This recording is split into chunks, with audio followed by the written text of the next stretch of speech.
Good, good. What's the spring been like for you and your particular position group? Spring's been awesome. Every day you get to see the guys just go through and live their routine of the daily work, the daily grind, from meetings to lifts, and obviously the on the field process of it. So just seeing how they manage that and competed all at the same time against each other, but also taught each other some different things that one guy experienced, another guy may not have experienced it, but they still got the mental rep of it, so they're able to share those comments with each other. So it was awesome to see how the guys did that. Obviously, that was led by Xavier Scott, and Caleb Patterson has developed himself into a leader, and then even one of the unspoken leaders to a certain extent, Torrey Cox. Right, he went out of his comfort zone a little bit. Torrey is a player. Right, and a player usually is going to just focus on himself and trying to make plays on the field. Well, he's developed himself to stick his chest out a little bit and become a little bit of a guy that's going to take a Mar Reynolds underneath his wing, right, or Robert Jones underneath his wing, and really make sure that the younger guys has a good understanding of how he does things too. So it was really, really good to see how the room has grown, and obviously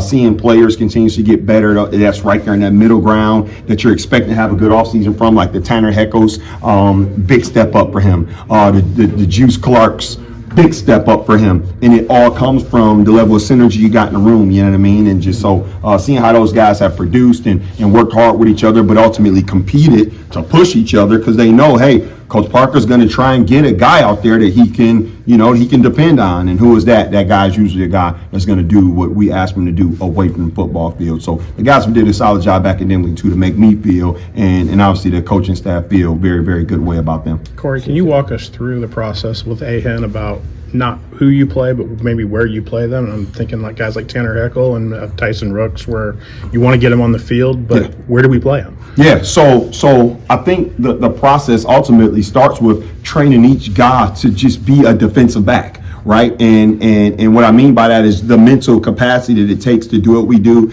Teach them to have a short memory. Teach them to compete at the line of scrimmage, whether they're in press or whether they're coming off of a block disengage. So we teach them those things, those fundamental things that the room has to do. And then from there, I think Coach Ahen has an intriguing way of identifying the skill set each guy has. That'll say, okay, maybe let's start him off at nickel, and then let's work them outside at corner, or let's start them at nickel and let's work them further inside at safety. And you've seen that, with so many different guys. So I think that has been one of the more positive things, that the guys all have an understanding of what we're doing on defense. So it's not a question in their mind on paralysis by analysis. They're not thinking too much. They're out there, running fast and playing hard, because we give them these fundamental things we want defensive backs to do. But then we also identify the skill set that they have, and we try and put them in a position ultimately to be successful in their own skin, who they are as a player. So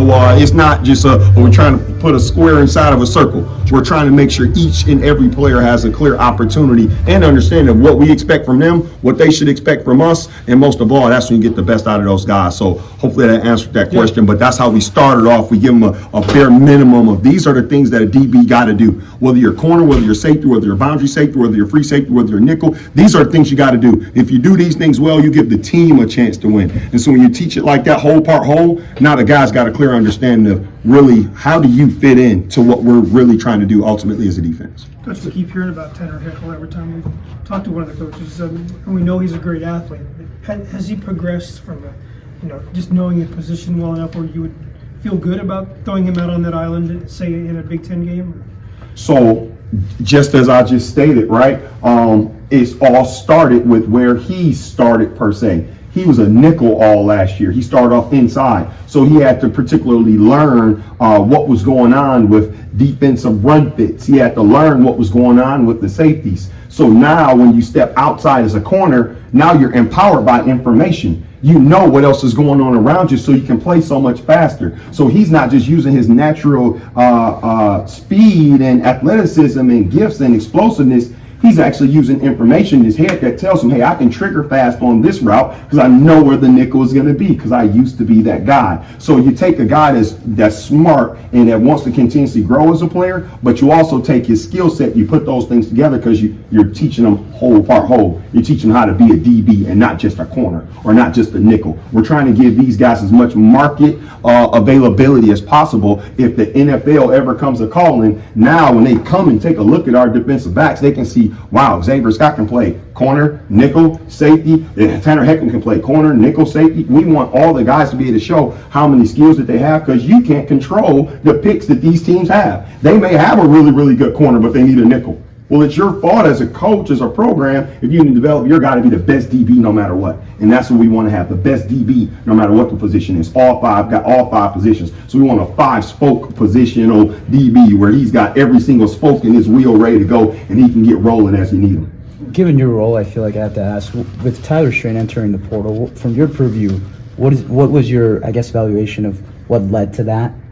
Well, Tyler's a great kid, right? And we want to see Tyler go be the best version of Tyler wherever he's at, whether that's staying here with us or whether that's going into the portal and seeing if there's another opportunity for him somewhere else. So my valuation of that is just to continuously cheer that kid on, because at the end of the day, I'm going to have a relationship with him after this football thing is all said and done anyway. Or when I'm 20 years from now, right, when that dude is dang on in his 40s and I'm in my 60s, we're still going to talk. So the reality of it is you build lifelong relationships with players because that's what you really mean. You want this to be lifelong. You want this to be something that no matter what, you're always coach, he's always player. He can always reach out to you for some idea about growing up and being a man. And when the players see that, no matter whether they go into the portal or not, they know they're being coached by real people, not a dang on robot that's just there, just programming them to do what you need them to do while you have them. So I would rather be authentic. I would rather give and receive whatever they want to talk about, but ultimately have an open up heart so that when those tough conversations come up, it's not as hurtful, right? It's not disappointing. It's I understand. How can we support you? But was it a thing about? Was it something that was it like? Did the room get too crowded, or what was your kind of evaluation of the on-field performance in terms of, was it maybe the room too crowded, or what did you think of? Well, around here at Illinois, one thing we believe in is speaking for ourselves. So I can't speak for Tyler in his particular decision on the why. I can't speak on the what because I'm not inside of his brain. All I can do is speak for what actually happened, and what actually happened is he decided to go into the portal, and we decided to support him if he needs anything from us as a program, and most importantly, speaking for myself, if he needs anything from me as a coach, right, from me as a mentor, to be there for him through this process as well. It's hard enough, right? You don't want a kid going through any type of mental stress or any mental issues with the fact that, oh, they're upset with me, or how do they feel about this? I want you to feel how you need to feel about this, because we're going to support you no matter what, and that's being real. Can I ask you about your two freshmen? You're doing my math right, two, Zanaya and RJ. What have they shown you this spring, and how have they grown? Competitive drive. Those guys have obviously been programmed by good high school programs on how to play football the right way. But then again, you only know what you know. So when you get here, you don't know when the ball is away from you, how fast you still got to run in pursuit to still get on your correct pursuit angle to the ball. So those guys have been able to take in what they have already known and been able to come and grow and understand and learn. And you still don't know enough. I still got to work to get better. So the help from, like I said, those veterans around them with Xavier Scott, or even Tyler Strain was on the sideline helping out. When you're not in uniform, you're an assistant coach is the expectation of the guys. And that's how Coach Bielema has it, for those guys to communicate with those players on a day-to-day basis. So it's really, really good to see how those guys have grown, because they're not just getting one voice and one message from me and Coach Ahen. They're getting it from multiple guys, their teammates and the guys on the sideline, that coach them while they're on the sideline, watching, taking mental reps until they go out there. What have you seen from Amar and Vernon now in their second year at least with you guys? Definitely some growth, some pushing of the depth, putting themselves in position to really get out there and compete. Very reminiscent of when I got here and really trying to grow Juice Clark,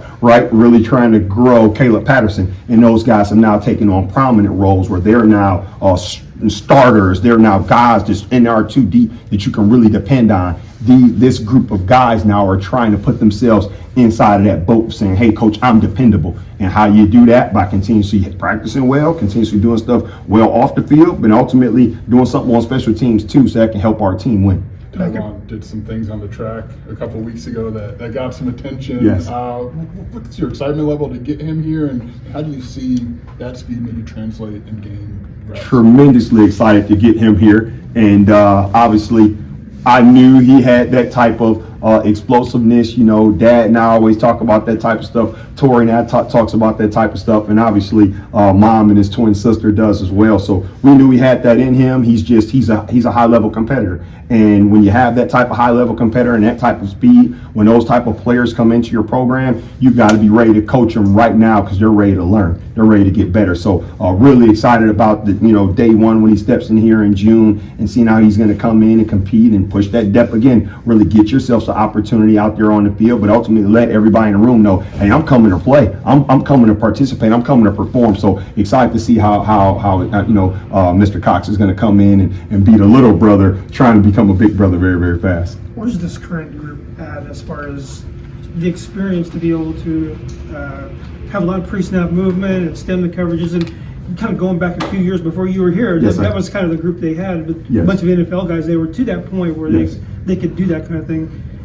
Do you feel good about this group and where they're at as experience-wise? I feel great about this group and their experience. I mean, you're talking about guys that have played big snaps in big games and dealt with the good, the bad, and ugly of football, right?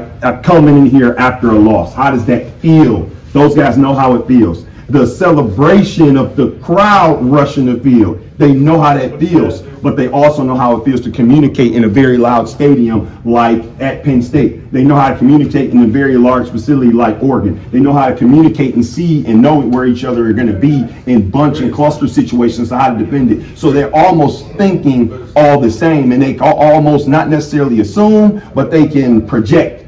Matt's going to call this in this particular look, so I can show this and then do that. So a lot of our pre-snap movements and a lot of the things that we're capable of doing now are specific to the fact that we're trying to show you one picture and do something else. And when you got veterans out there, you really got a chance to do a lot of that stuff, which makes us very, very excited as coaches, because we're not telling you how to stem and how to show. They're doing it naturally on their own. And when you take that as a player and you're empowered as a player to do that, you feel the freedom to get out there and run and make plays and show a quarterback one thing and do something else.